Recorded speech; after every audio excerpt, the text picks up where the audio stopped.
अस्सलाम वालेकुम first year बेटे, ओपन योर केमिस्ट्री बुक। अपने लास्ट लेक्चर में हमने बेटे unit of rate constant complete किए थे। डिफरेंट टाइप के आपको मैंने यूनिट्स बताए थे, आपको सारे राइट करके दिखाए थे। हमने डिफरेंट टाइप के ऑर्डर रिएक्शंस पढ़े थे, ज़ीरो टाइप, ठीक है, फिर first order reaction, second order reaction, third order reaction और इन द एंड हमने फ्रैक्शनल भी पढ़ा था। इन्हीं तमाम ऑर्डर्स के यूनिट्स जो हैं, जो रेट कांस्टेंट के यूनिट्स थे बेटे, वो भी वन बाय वन मैंने आपको कंप्लीट करवाए थे अपने लास्ट लेक्चर में। ज़ीरो ऑर्डर के लिए क्या हमारे पास यूनिट आता है वो हमने किया, फर्स्ट ऑर्डर के लिए क्या यूनिट आता है, सेकंड ऑर्डर के लिए, एंड देन थर्ड ऑर्डर के लिए भी हमने यूनिट बेटे डिराइव किया था।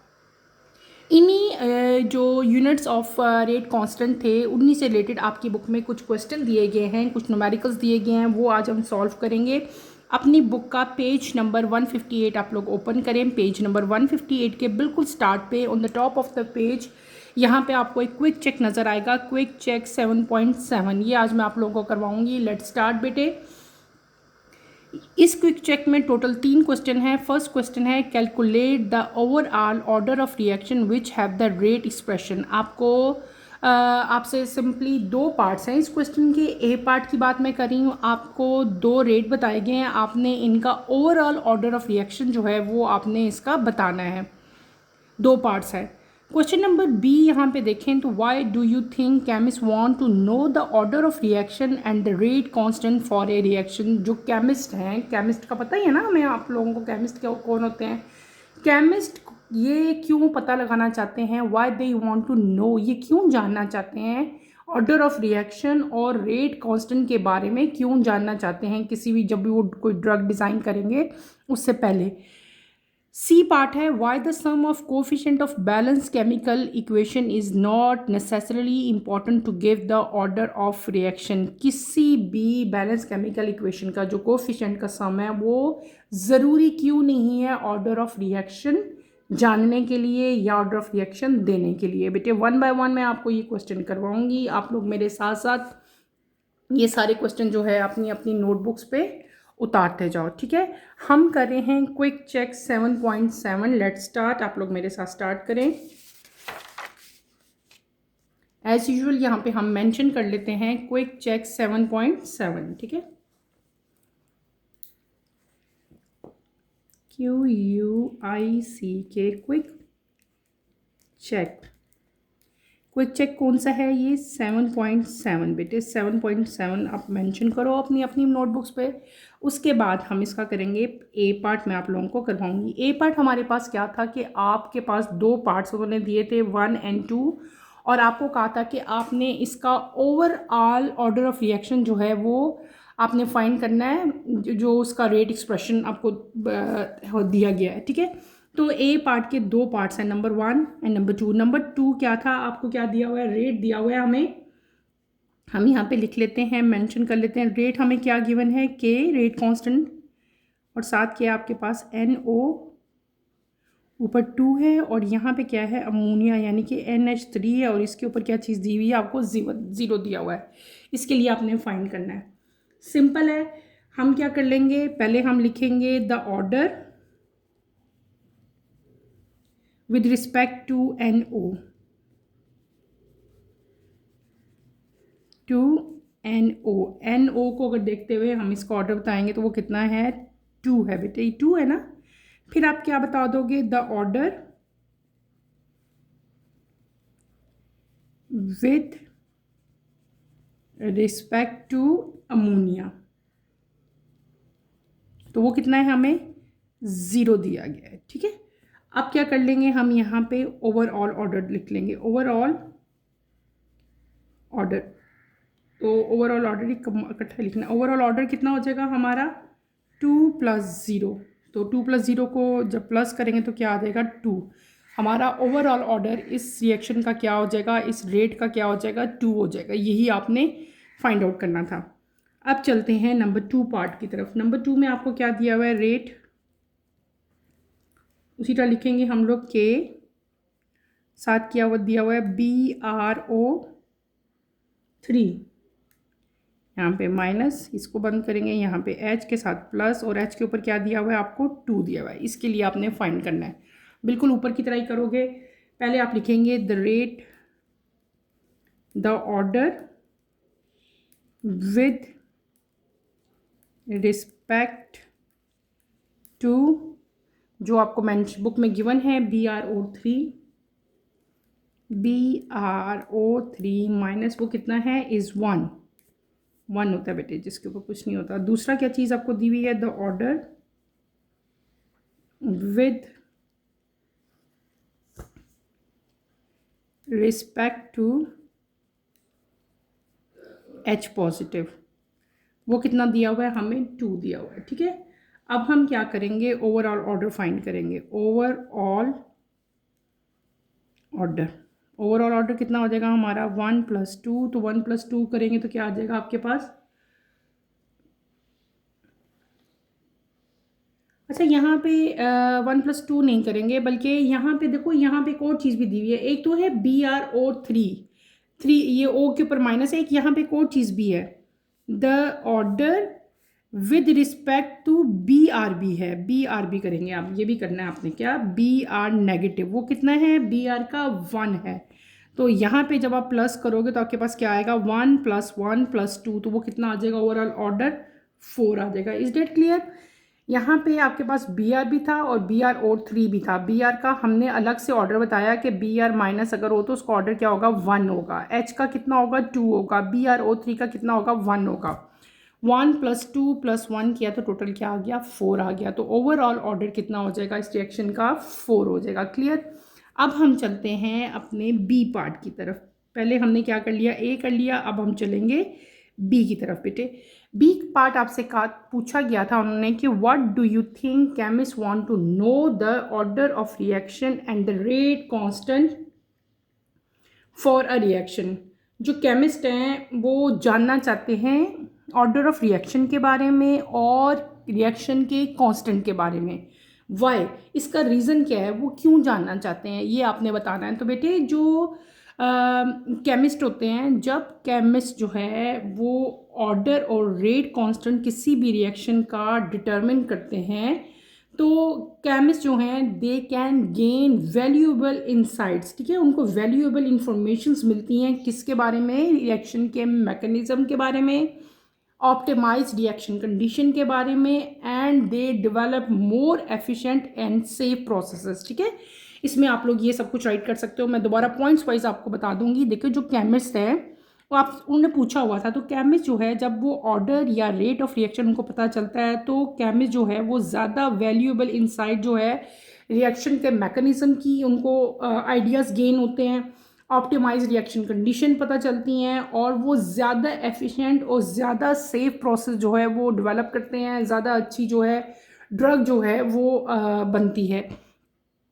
अब ये आप सिंपल इसके आंसर में लिख सकते हो। अब क्या और बहुत सारे रीज़न हो सकते हैं, जैसे कि मैं आपको ये बता सकती हूँ कि केमिस्ट को जब ये सारी इन्फॉर्मेशन पता चलती है तो वो क्या करते हैं, नंबर 1 पे हम नंबर 1 लिख लेते हैं, दे प्रिडिक्टिंग, आप सिंपल लिख सकते हो हेडिंग दे के, प्रिडिक्टिंग रिएक्शन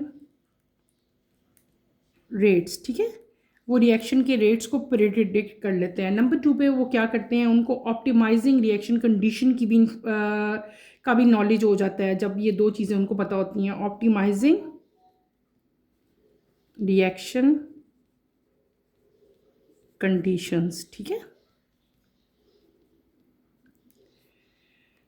देखो केमिस्ट क्या, जब उनको ऑर्डर और रेट कांस्टेंट का पता चलता है तो उसकी वजह से केमिस्ट को हेल्प मिलती है। बेटे वो प्रिडिक्ट कर लेते हैं कि रिएक्शन जो है वो कितना फास्ट है और उसको कंप्लीट होने में कौन सी स्पेसिफिक कंडीशन जो है वो रिक्वायर्ड है। फिर अगर केमिस्ट को बेटे रिएक्शन रेट पता हो, उसका कांस्टेंट पता हो, तो वो क्या करते हैं कि उनको ऑप्टिमाइज कंडीशन जो है वो भी उनका भी आइडिया हो जाता है कि किसी भी रिएक्शन की जो ऑप्टिमाइजिंग कंडीशंस हैं। ऑप्टिमाइजिंग कंडीशंस क्या होती हैं, यानी कि उसका टेम्परेचर, प्रेशर, कंसंट्रेशन, इसका टेम्परेचर कैसा है, इसका प्रेशर कौन सा होना चाहिए, कौन सी कंसंट्रेशन होनी चाहिए कि रिएक्शन जो है ये कंप्लीट हो, रिएक्टेंट जो है वो प्रोडक्ट में कन्वर्ट हो सकें। फिर इसके अलावा और भी इनको इन्फॉर्मेशन वो लोग गेन कर लेते हैं और क्या कर लेते हैं, उनको रिएक्शन इंटरमीडिएट्स का भी पता चल जाता है। रिएक्शन इंटरमीडिएट्स, ठीक है। रिएक्शन इंटरमीडिएट्स की भी इंफॉर्मेशन, वो रिएक्शन कांस्टेंट को और रिएक्शन के रेट को उसका नॉलेज जब उनके पास होता है तो वो रिएक्शन जो इमीडिएट्स इंटरमीडिएट्स हैं वो भी उनको पता चल जाता है कि इस पूरे रिएक्शन में, इस पूरे मैकेनिज्म में कोई इंटरमीडिएट या कोई और ऐसा मतलब एक और स्टेप तो नहीं इन्वॉल्व, कोई और बीच में केमिकल तो नहीं बन रहा, वो भी उनको आइडिया हो जाता है। फिर क्या होता है कि वो रिएक्शन के जो पाथवेज हैं वो भी उनको अच्छी तरह से आइडियाज़ हो जाते हैं कि किस किस पाथ से ये रिएक्शन जो है कंप्लीट होगा। एक पाथ शामिल है या यहाँ पे दो पाथ शामिल हैं, तो इसको भी आप लोग यूँ कह सकते हो ELUCIDATING, रिएक्शन पाथवेज बेटे, ठीक है। तो ये कुछ मैंने आपको पॉइंट्स बता दिए कि जब किसी भी केमिस्ट को ऑर्डर ऑफ रिएक्शन या रेज्ड कांस्टेंट की इंफॉर्मेशन हो तो बेटे उससे ये सारी डिफरेंट टाइप के जो इंफॉर्मेशन है उसका आइडिया उनको हो जाता है, और इन सब का आइडिया लेते हुए केमिस्ट जो है वो रिएक्टिविटी को कंपेयर करते हैं, न्यू डेवलपमेंट आती है रिएक्शंस में, और वो क्या करते हैं वैल्यूएबल जो मैकेनिज़्म है ऑप्टिमाइज कंडीशन को देखते हुए एक नई ड्रग, एक एफिशिएंट ड्रग जो है वो बनाते हैं। और पूरा जो प्रोसेस है वो क्या होता है, वो सेफ हो जाता है जब सारी इंफॉर्मेशन जो है उनके पास होती है। क्लियर हो गया? आई थिंक आपको समझ आ गई होगी। इसको बेटे आपने कोशिश करनी है, इसको आप राइट कर लो। अच्छा, फिर हम आते हैं अपने सी पार्ट की तरफ। सी पार्ट में आपसे पूछा गया है कि why the sum of coefficient of balance chemical equation is not necessarily important to give the order of reaction. किसी भी बैलेंस केमिकल इक्वेशन के जो सम है किसका, यानी कि कोएफिशिएंट को अगर हम सम किया जाए, अगर एड अप किया जाए तो वो इतना इंपॉर्टेंट क्यों नहीं है, ये आपका क्वेश्चन है। तो बेटे सिंपल रिएक्शन इसका आंसर है कि the sum of coefficient of balance chemical equation is generally not important, ठीक है। नॉट इम्पॉर्टेंट की तो आपको क्वेश्चन में ही बता दिया ना कि वो इम्पॉर्टेंट नहीं है, ठीक है। क्यों इम्पॉर्टेंट नहीं है? बिकॉज आपने क्वेश्चन पूरा लिख के आगे क्या लिख देना है, बिकॉज बेटे वो इसलिए इम्पॉर्टेंट नहीं होता क्योंकि reaction order is an experimental determined value. क्योंकि बिकॉज मैं यहाँ पे लिख देती हूँ बिकॉज, ठीक है, बिकॉज द रिएक्शन ऑर्डर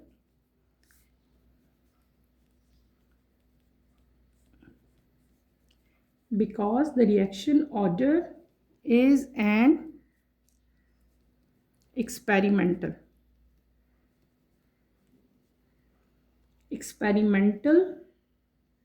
या experimentally determined value, MINED। Clear? ये मैंने दूसरा बिकॉज की स्पेलिंग आपने ये नहीं लिखने BECAUSE बेटे आप लोग लिखो बिकॉज, ठीक है। और इसके अलावा क्या होता है कि जो ऑर्डर ऑफ रिएक्शन है वो किस चीज़ पे डिपेंड करता है बेटे, हम लोग पढ़ के आए हैं, वो स्पेसिफिकली डिपेंड कर रहा होता है, रेट डिटर्मिनिंग स्टेप है।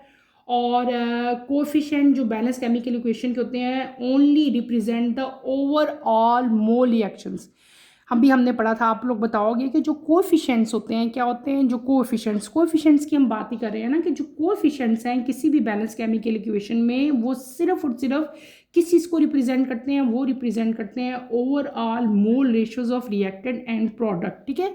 ये आपने लाजमी मेंशन करना है कि जो कोएफिशिएंट्स हैं बेटे, यहाँ पे मैं लिख देती हूँ कोएफिशिएंट, चलो लिख ही देती हूँ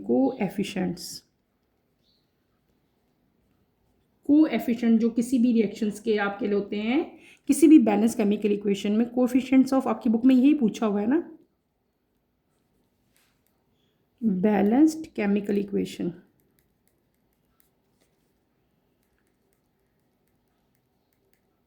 chemical equation only represent the overall mole ratios, ठीक है। किस मोल रेशियोज किसके? Of reactant and product.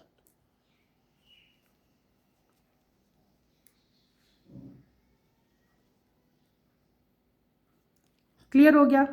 ये इसका आंसर मैंने आपको अच्छी तरह से एक्सप्लेन भी कर दिया और मैंने आपको लिख भी दिया ताकि आपको इसमें जो है वो कोई प्रॉब्लम ना हो। ठीक है, हमने क्या कर लिया, हमने अपना क्विक चेक डेट इज 7.7 बेटे कंप्लीट कर लिया। इसके टोटल 3 पार्ट्स थे और 3 के 3 पार्ट्स मैंने आप लोगों को रिटन फॉर्म में करवा दिए। आप लोग यहाँ से उतार के अपनी अपनी नोटबुक्स में इसको उतार लो। ठीक है, हम अपने चलते हैं नेक्स्ट टॉपिक की तरफ जो हमारा आज का टॉपिक था। क्विक चेक हमारा हो गया है कंप्लीट। नेक्स्ट टॉपिक हम स्टडी करते हैं बेटे। नेक्स्ट टॉपिक आपकी बुक में इसी पेज पे बेटे क्विक चेक के नीचे और पेज नंबर 158 आप लोग ओपन करें। Determining the rate constant. ठीक है, 7.5 हम लोग आज पढ़ेंगे। Determination of rate constant. The rate constant K of a reaction can be calculated using the following two methods. Number one is initial concentration method. किसी भी रिएक्शन का जो रेट कांस्टेंट है उसको फाइंड करने के कौन से मेथड हैं वो आज हमने पढ़ने हैं। रेट कांस्टेंट किसी भी रिएक्शन को कैलकुलेट करने के बेटे 2 मेथड होते हैं। क्या होते हैं? 2 मेथड होते हैं। पहला मेथड यहाँ पे क्या है लिखा हुआ, जो initial concentration method. In the presence of hydrogen ion, hydrogen peroxide react with iodide ion to give ion to form water and iodine. The rate reaction for this reaction is the progress of the reaction can be followed by measuring the initial rate of formation of iodine. Table 7.2 shows the rate of reaction obtained using various initial concentration of the reaction. The procedure for calculating K is shown below using the data for experiment 1.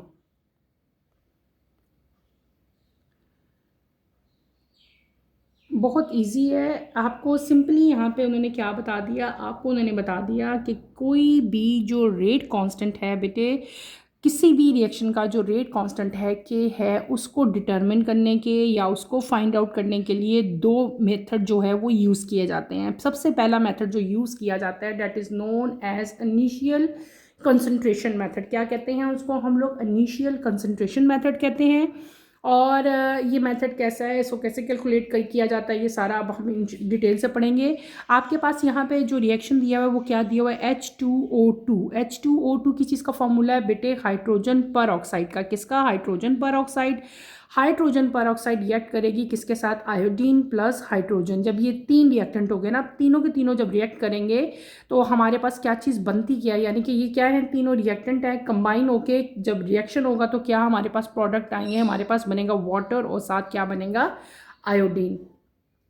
इस overall reaction का जो rate of reaction है वो हम कैसे लिखेंगे? आप लोगों को पता है प्रोडक्ट रेट ऑफ रिएक्शन कैसे हो जाएगा हमारा? H2O2 divided by I। ठीक है, ये इस रिएक्शन का ओवरऑल हमारा जो है रेट ऑफ रिएक्शन हो गया। अब यहाँ पे इस रिएक्शन की जो प्रोग्रेस है, प्रोग्रेस का मतलब होता है कि किस तरह से जो है ये प्रोडक्ट में कन्वर्ट हो रहा है, इसकी प्रोग्रेस को मेजर करने के लिए हम क्या करते हैं, इनकी फॉर्मेशन यानी कि जो आयोडीन की फॉर्मेशन हुई है इसका इनिशियल रेट जो है वो हम लोग कैलकुलेट करेंगे। ठीक है, और आगे आपकी बुक में टेबल दिया हुआ है जिसमें आपको डिफरेंट टाइप की इनिशियल कंसंट्रेशन जो रिएक्टेंट कौन कौन से हैं आपके पास? हाइड्रोजन पर ऑक्साइड है, आयोडीन है और हाइड्रोजन है। इनकी जो इनिशियल कंसंट्रेशन है वो सारी आपको एक आपकी बुक में टेबल है वहाँ पे गिवन है। और के की वैल्यू किस तरह फाइंड आउट की जाती है वो आपको सारी अभी मैं करके दिखाती हूँ, आपने मेरे साथ साथ करनी है, आपको पता चलेगी।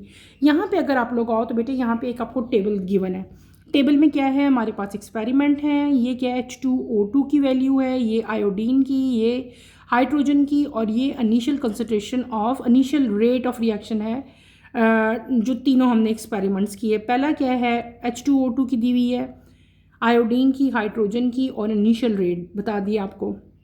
नंबर 2 है और फिर नंबर 3 है।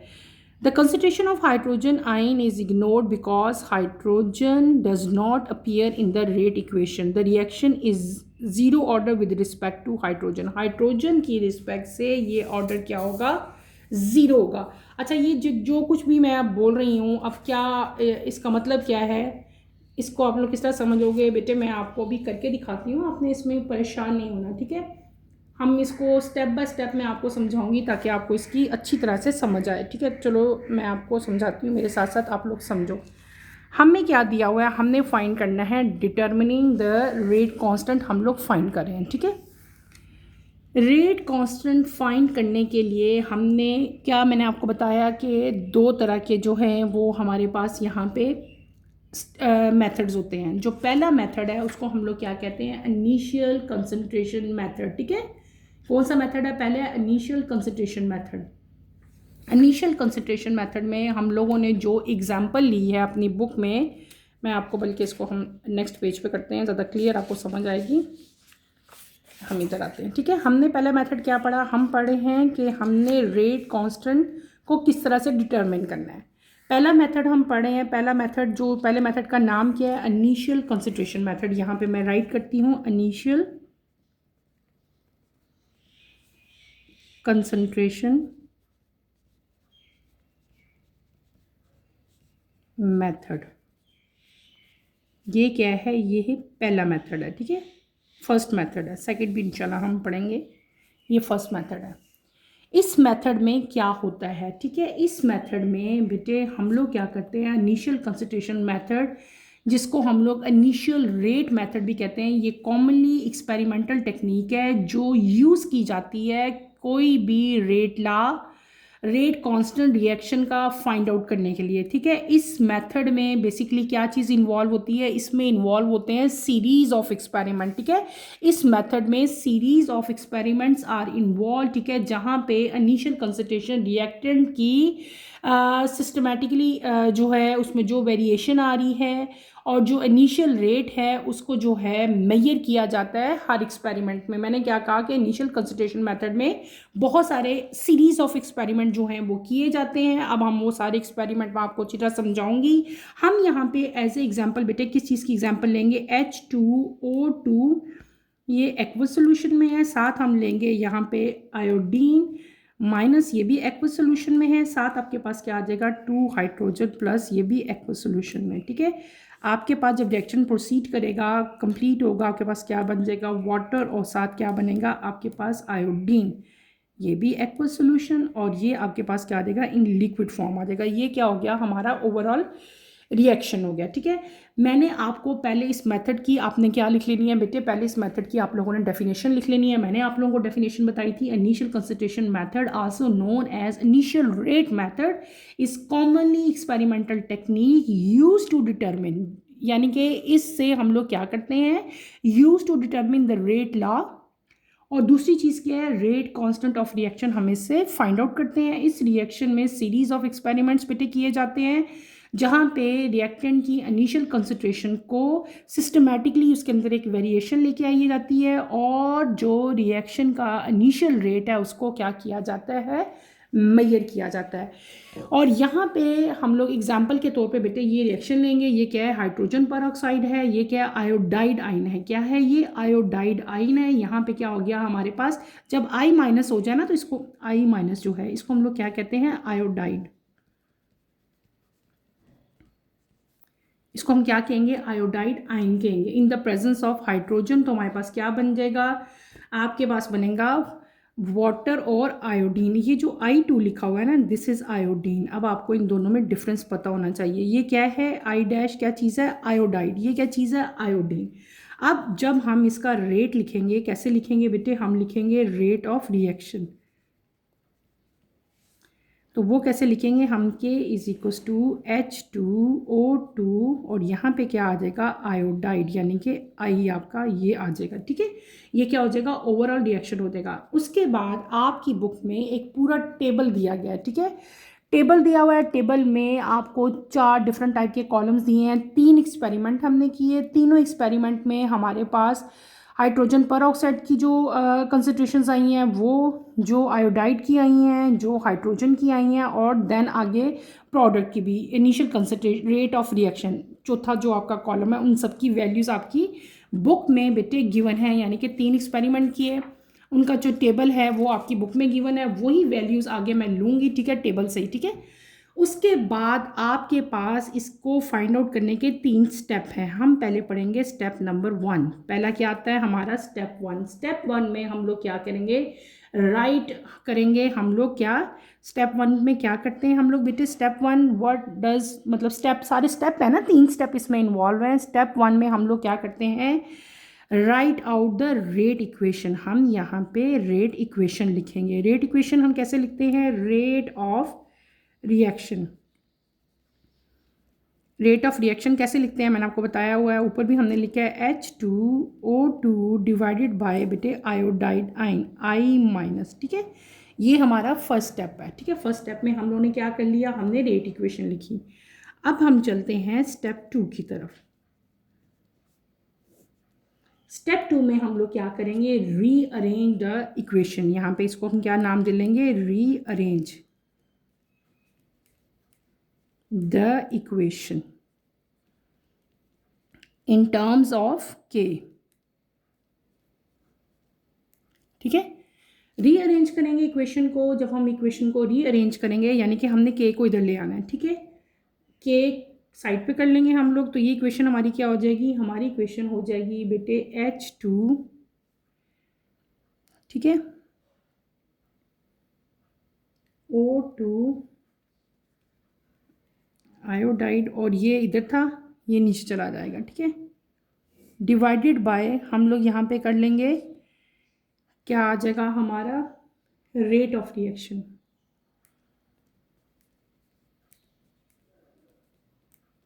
हमने सिर्फ इक्वेशन को रीअरेंज किया है, ये पूरी चीज़ इधर चली गई, ये उसकी जगह पे आ गया, ये यहाँ पे क्या हो रहा था, इसको हम ऊपर ले गए, ये हमारा ओवरऑल रिएक्शन हो गया। इसको दोबारा से हम अगर रीअरेंज करें तो हमारी वैल्यू क्या आ जाती है, आपने इसको क्या कर लिया, रीअरेंज कर लिया। ठीक है,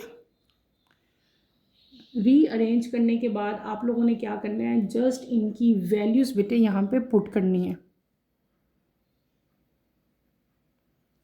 अगर हम इनको रीअरेंज करें ना, ये इधर गया, ये इधर आ गया,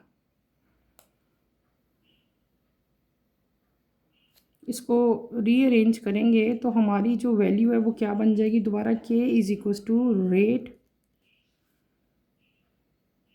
multiply by iodide divided by H2O2।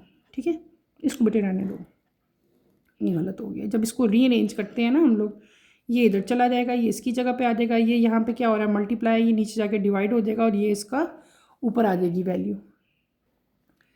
Sorry बेटे, ये मेरे से मिस्टेक हो गई थी थोड़ी सारी, तो ये ऐसे नहीं है, सिंपल आपने रिप्लेस करना है। आप इस पूरी इक्वेशन को इधर ही रहने दो और ये जो रेट ऑफ रिएक्शन है इसको इधर ले आओ। ठीक है, इधर ले आए हो, जब हम इसको इधर ले आएंगे तो ये चीज़ यहाँ पे क्या हो रही है, मल्टीप्लाई हो रही है, वहाँ पे जाके क्या हो जाएगी, डिवाइड हो जाएगी। ये यहाँ पे डिवाइड हो रही है, जब उस साइड पे जाएगी तो ये वहाँ पे जाके क्या हो जाएगी, मल्टीप्लाई हो जाएगी। सिर्फ और सिर्फ हमने क्या किया, इनको रीअरेंज किया। पहले मैंने इनको गलत लिख लिया था। अब आपने क्या करना है, अब हमारा आएगा स्टेप नंबर 3। स्टेप नंबर 3 में हम लोग क्या करेंगे, सब्स्टिट्यूट द वैल्यू।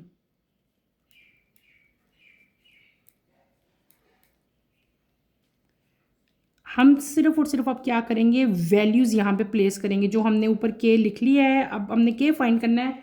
और आपका जो आपकी बुक में क्या दिया हुआ है, टेबल दिया हुआ है, टेबल दिया हुआ है, टेबल का जो एक्सपेरिमेंट है वहाँ से हमने इसकी वैल्यूज़ लेनी है। और सिंपल हमने क्या करना है, स्टेप 3 में वैल्यूज़ पुट करनी है। रेट की वैल्यू हमें क्या दी हुई है, 3.50 इंटू 10⁻⁻6। ठीक है, फिर आयोडाइड आयन की वैल्यू हमें क्या दी हुई है, 0.100 दी हुई है, डिवाइडेड बाय H2O2 की वैल्यू हमें क्या दी हुई है, 0.0200 दी हुई है। इन दोनों को मल्टीप्लाई करके इस पे डिवाइड करेंगे तो हमारी रिक्वायर्ड वैल्यू क्या आ जाएगी, 1.75। ठीक है, इंटू 10⁻⁻2 डेसीमीटर क्यूब मोल पर सेकेंड। ठीक है, ये हमारी क्या आ जाएगी, रिक्वायर्ड वैल्यू आ जाएगी। साथ हमने क्या लगा दिया, यूनिट लगा दिया। क्लियर हो गया। अच्छा, यहाँ पे हमने जो बेटे ये सारी वैल्यूज़ ली थी, ये हमने वैल्यूज़ ली थी, आपकी बुक में टेबल गिवन था, वहाँ से ये वैल्यूज़ मैंने पुट की। हमने क्या पढ़ लिया आज के, हमारी जो ये इक्वेशन आई है, हमने क्या पढ़ा, हमने पढ़ा कि कोई भी जो रेट कांस्टेंट है जो के है उसको किस तरह से फाइंड आउट किया जाता है। रेट कांस्टेंट को फाइंड करने के लिए बेटे दो मेथड यूज़ किए जाते हैं। पहला मेथड है initial concentration method. Initial concentration method में हम लोग क्या करते हैं, इसमें एक्सपेरिमेंटल टेक्निक यूज़ की जाती है जिससे रेट लॉ का और रेट कांस्टेंट का जो है वो पता चलता है। ठीक है, इस मेथड में बेटे सीरीज ऑफ एक्सपेरिमेंट किए जाते हैं जहाँ पे रिएक्टेंट की जो कंसंट्रेशन है उसको खुद ब खुद ही हम लोग सिस्टमेटिकली जो है वो उसमें एक वेरिएशन लेके आते हैं, चेंज लेके आते हैं और बहुत सारे उसके रीडिंग्स लेते हैं। फिर यहाँ पे इस पूरे में हमने जो एग्जाम्पल की वो कौन सी की, ये वाली एग्जाम्पल हमने की। ये क्या था, हाइड्रोजन पर ऑक्साइड था। ये क्या था, आयोडाइड आयन था। हाइड्रोजन देन वाटर और आयोडीन था। इन दोनों में क्या डिफरेंस है मैंने यहाँ पे मेंशन भी कर दिया ताकि आपको क्लियर हो जाए। ये आयोडाइड आयन है, ये आयोडीन है। इनका रेट ऑफ रिएक्शन क्या था वो मैंने बताया, फर्स्ट स्टेप। फिर आगे बहुत सारे स्टेप इन्वॉल्व थे। पहले स्टेप में हम लोग क्या करते हैं, हम लिखते हैं रेट इक्वेशन। इसकी रेट इक्वेशन कैसे राइट करनी है वो मैंने आप लोगों को बताई। ठीक है, उसके बाद स्टेप 2 में क्या चीज़ इन्वॉल्व थी, स्टेप 2 था rearrange the equation. Rearrange the equation in terms of के, यानी कि के को हम साइड पे ले गए। ये पूरी इक्वेशन आप साइड पे ले जाओ और ये जो रेट ऑफ रिएक्शन है इसको उठा के मैं उधर ले गई। ठीक है, अब ये यहाँ पे डिवाइड हो रहा है, वहाँ पे जाके क्या हो जाएगा, मल्टीप्लाई। ये यहाँ पे मल्टीप्लाई हो रहा है, वहाँ पे जाके क्या हो जाएगा, डिवाइड हो जाएगा। सिर्फ और सिर्फ इक्वेशन को मैंने क्या किया, रीअरेंज कर लिया। बेटे ये गलती से इस तरह लिखी गई थी, इस तरह आपने करनी है। फिर हम स्टेप 3 पे आते हैं। स्टेप 3 में हमने क्या करना है, सिर्फ और सिर्फ इनकी वैल्यूज़ को सब्सिट्यूट कर लेना है। वैल्यूज़ हमने कहाँ से ली, हमने जो टेबल ड्रॉ किया था, जो आपकी बुक में भी टेबल है, मैंने ड्रॉ नहीं किया, जस्ट वहीं से मैंने क्या की, वैल्यूज़ ली सबकी और वैल्यूज़ को प्लेस करके उनको मैंने मल्टीप्लाई करके इस वैल्यू पे डिवाइड किया, तो आपके पास ये आपकी रिक्वायर्ड वैल्यू आ गई। ये जो रिक्वायर्ड वैल्यू आपके पास आई, ये हमारे पास क्या आ गया, के की वैल्यू आ गई। ठीक है, यानी कि ये हमारे पास कैलकुलेटेड रेट कांस्टेंट आ गया। इसका एट ए गिवन टेम्परेचर वो कितनी वैल्यू आई है, 1.75 आई है। This value would remain constant. ये वैल्यू जो है ये पूरे के पूरे रिएक्शन में क्या रहेगी, कांस्टेंट रहेगी as long as temperature does not change. अगर टेम्परेचर चेंज नहीं होगा, टेम्परेचर एक जैसा रहेगा, ठीक है, तो आपकी के की वैल्यू क्या रहेगी, ओवरऑल रिएक्शन में सेम रहेगी, कांस्टेंट रहेगी। ठीक है, ये हमने क्या कर लिया, ये हमने आज अपना फर्स्ट मेथड जो था वो कंप्लीट कर लिया। सेकंड मेथड जो है that is half life method, इंशाल्लाह उसको मैं कमिंग लेक्चर में कंप्लीट करवाऊंगी। कमिंग लेक्चर की नोटिफिकेशन के लिए आप चैनल को शेयर करें, लाइक करें और सब्सक्राइब करें, और यहीं पे अपना टॉपिक मैं ख़त्म करूँगी। इंशाल्लाह कमिंग लेक्चर में आपसे दोबारा मुलाकात होगी। टिल देन अल्लाह हाफिज़। फर्स्ट ईयर टेक केयर बेटे, अपना ख्याल रखिएगा।